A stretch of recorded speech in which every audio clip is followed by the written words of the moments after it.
కొట్టండి కొట్టండి తల్లండి వెళ్ళండి.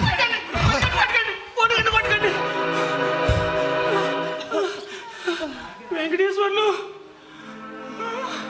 తిరుపతి, నువ్వు ఇక్కడే ఉన్నావా? నాగరాజు, ఏం జరిగింది? ఏంటా కంగారు? నాకు జరగాల్సిందే జరిగింది. అనుక్షణం డబ్బు సంపాదనే తప్ప అటు సమాజాన్ని యువతను మోసం చేసి గంజాయి డ్రగ్స్కి అలవాటు చేశాను. నా కుటుంబాన్ని పట్టించుకోకుండా నా విలాసాల ఆనందాలతో మత్తెక్కి కన్ను మిన్ను కానకుండా ప్రవర్తించాను. నా ఒక్కగానొక్క కొడుకు నా దారిలోనే నడిచి మత్తులో మునిగి డ్రగ్స్కు బానిసై హార్ట్ స్ట్రోక్తో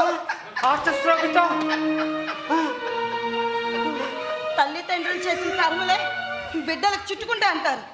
పక్షవాతంతో నా తండ్రి, షుగర్ వ్యాధితో నా తల్లి నడవలేక మంచాలు పడ్డాను. మా బాసుని పోలీసు అరెస్ట్ చేశారు. నా గురించి పోలీసులు గాలిస్తున్నారు.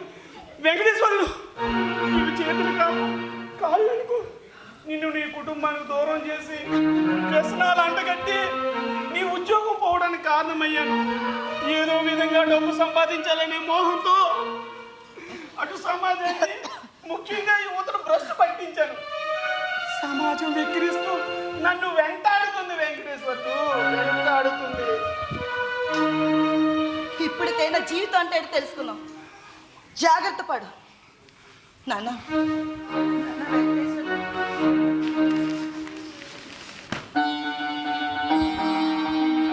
ఇది ఎందుకు కట్టానో తెలుసా? నా వెంకటేశ్వర్లు చెడ్డదారిలో పడ్డాడని తెలిసి ఈ ముడుపు కట్ట. వాడు చెడ్డదారిలో పడకూడదు. నలుగురు చేత మంచిగా అనిపించుకోవాలి. అందరూ ప్రేమలు అందుకోవాలి. వాడు భార్య బిడ్డలతో సుఖ సంతోషాలతో ఉండాలని ఈ ముడుపు కట్టాను. ఈ ముడుపు ఆ శ్రీనివాసుడి హుండీలో వేయగానే ఆ శ్రీనివాసుడు కరుణిస్తాడని తెలిసి ముడుపు కట్టాను. నువ్వు నీ భార్య బిడ్డలతో సుఖ సంతోషాలతో నిన్ను నూరేళ్ళు ఉండాలని గంపడంత ఆశతో వచ్చాను రా. ప్రతి తల్లిదండ్రులు కోరుకునేది, మొక్కేది, ముడుపులు కట్టేది తమ బిడ్డలు బాగుండాలని, తమ బిడ్డలు సుఖ సంతోషాలతో జీవించాలని.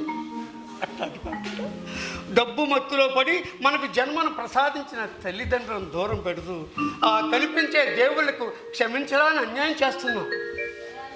మేము జన్మనిచ్చింది ఇలాంటి కొడుకులిక అనే క్షోభపడే పరిస్థితులు రాకుండా చూడాల్సిన బాధ్యత, కర్తవ్యము మనలాంటి కొడుకులదే. అది మరిచి డబ్బు మోహంతో, ఆనందాలు, విలాసాలతో సర్వనాశనమయ్యే మనలాంటి కొడుకుల్ని ఆ భగవంతుడు కరుణిస్తాడని ఇలాంటి మహాతల్లి కట్టే ముడిపే మనందరికీ శ్రీరామరక్ష కాగలదని జ్ఞానోదయం కాబడి చెమర్చిన కళ్ళతో ఆ భగవంతునికి సమర్పిద్దాం. మీలో నీ మార్పుకి ఆ శ్రీనివాసుడు కరుణిస్తాడు అనుకుంటున్నాను.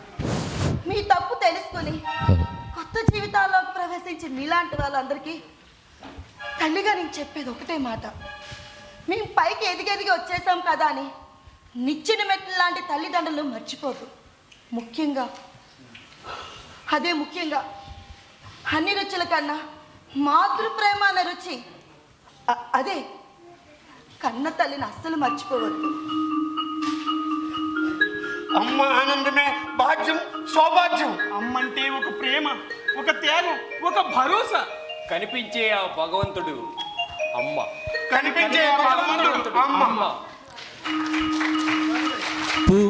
పువ్వులో పువ్వునై నీ పూజ చేశాను, నీరు